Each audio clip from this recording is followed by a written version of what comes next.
Është bërë një muaj që kur shtëpia e Big Brother VIP Kosova 4 hapi dyert dhe pranoi banorët e saj, e sot u çel një derë ku një banor doli për të marrë ndihmë mjekësore dhe kjo tregon se sa e rëndë është situata aty.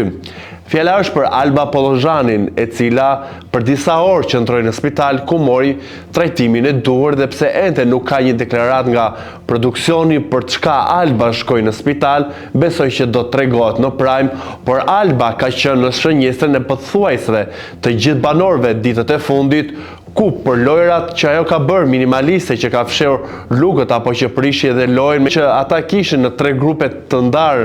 në 2 shek, për mua ajo që i kanë bërë Albës është pasojë e asaj që ajo shkoi në spital. E kanë bullizuar, e kanë përqeshur në grup, e kanë gjykuar, i kanë prekur dignitetin femëror duke i quajtur dhe femër të pisët, e kanë arritur deri në skajt më të frikshme që mund të arrihet në një shoqëri me disë njerëzve, duke i quajtur dhe psikopate, edhe duke i kërkuar më pas që të bëjë lojë. Këtë e kanë për Ludon, i cili është futur në atë shtëpi, por e quajti psikopate në një moment, edhe më pas përballë saj i kërkoi që të bëjë një lojë sikur është gruaja e tij. E gjithë situata dhe e gjithë narrativa e këtyre ditëve sigurisht që nuk është pëlqyer nga publiku për të gjithë presionin e madh. Sigurisht që është një lojë ku presioni, provokimi janë shtohen me doza, për jo që të arrihet në një lloj keq trajtimi që është bërë Albës, dhe është padyshim një keq trajtim që është bërë ditët e fundit, por ajo e ka përcen se e shikon të gjithën si një pjesë një loje, por mesazhet që kanë dhënë janë të gabuara dhe uroj shumë që në Prime 2 opinionistet, Leonora që është feministe dhe Olta që flet drejt për drejt, t'i përmendi pikat mbi i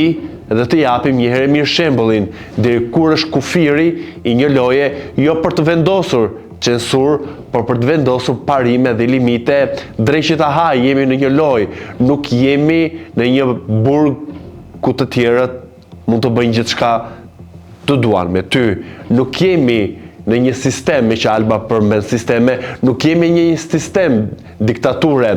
Loja ka rregulla dhe ato duhen pranuar. Uroj që Alba të jetë mirë, të ketë rimarrë vete, dhe pse e pash me rikthimin e saj në shtëpi që ishte mirë, ishte sikur kishte marrë një energji tjetër, besoj ka fjetur disa orë gjumë të mira, nuk e di pasi mund të aludoj se nuk ka asgjë konkrete nga produksioni, por duke parë gjendjen e saj që ditët e fundit është ankuar për pagjumësi, por duke parë të gjithë presionin e fortë dhe goditjet që janë bërë, shkoj në spital. Tani më shtëpia është ndarë në 2 kampe, ku kryesorët në kampin, le të themi numër 1, është Klodi, është Lëndrimi, është Hygerta, është Eliona, e në kampin tjetër janë personat që janë treguar më shumë bullizues me lojra të pista, me fjalor të agravuar dhe që kanë dalë nga vetja, ku është Labi, ku është Benita,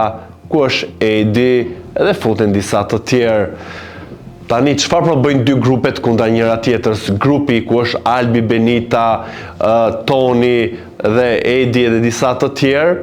kanë qeshur me batutat që Labi i vjetër ka ngacmuar Elionën duke i thënë që t'i bëm porda. Imagjino kur ka rritur niveli i diskutimeve apo niveli i provokimeve në ato lojë duke përmendur fjalën pordh, dhe janë marrë mbrëm deri vonë me këtë situatë, janë ngajasur, kanë qeshur dhe nuk kanë pasur limite në ato gjëra.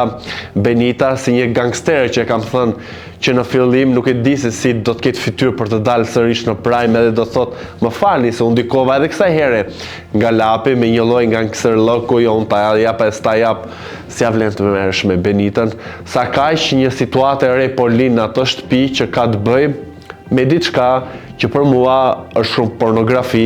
për një emision që është 24/7 live. E kam për Edin dhe për Bian që janë futur në shtrat njëri tjetrit, që po preken, e ndërkohë ato pamjet në mes të ditës që Edi e ngre, e vendos suati do t'ja haj llokumin, a nuk e di unë çfarë do i haj. Bias, po është shumë e neveritshme, kuptoj që në ato lojë duhet të jenë pa filtra, duhet t'japin gjithçka të provokojnë, por Edi e tha vetë që ishte i marrosur, që po vajtonte për Dolçen, su bëj gjë me Dolçen, su dhe se thash që nuk ka asnjë lloj kimie, që nuk ka as një lloj ngrincje për të pasur një lloj romance, e tani më me bijen,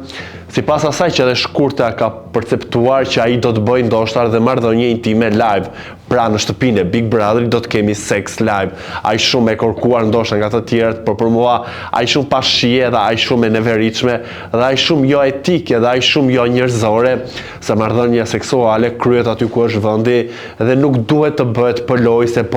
po shfazohen gjithçka duke bërë për lojë, nuk shitet ndjenja, nuk shitet emocioni, nuk shitet trupi, e nëse ata që e shesin është publiku që gjykon dhe deri më tani ka treguar që përqen më së shumti gjërat që e ka një të vërtet, e ka një domethënie çdo veprim që bëhet, e ka një lloj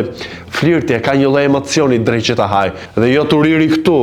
tek llokumi i bias që e ka bërë fertele me profesionin që ka, por si të qoftë, për mua janë gjëra jo të hishme, jo gjëra të bukura dhe jo ndonjë gjë që nuk mund ta shikojmë ne që do të thyet tabu, se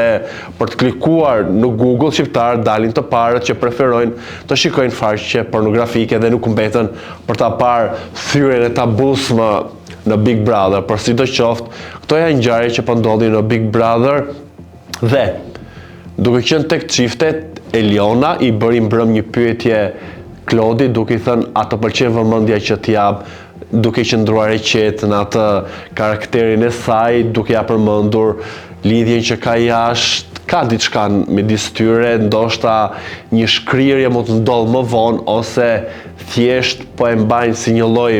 pezulli që nuk po e çlirojnë dot, nuk po ja thojnë dot njëri tjetrit nëse kanë pëlqim apo jo, nëse do të mbeten ajo treshja fantastike siç edhe kanë marrë mesazhin nga opinionistët, prandaj edhe janë më shumë bashkë, por sidoqoftë do të vijë një moment që do të ketë përplasje, edhe përplasje më e çuditshme por e kuptueshme është ajo midis Edit dhe Elionës që po ndodh këto orët e fundit. E kemi parë Edin duke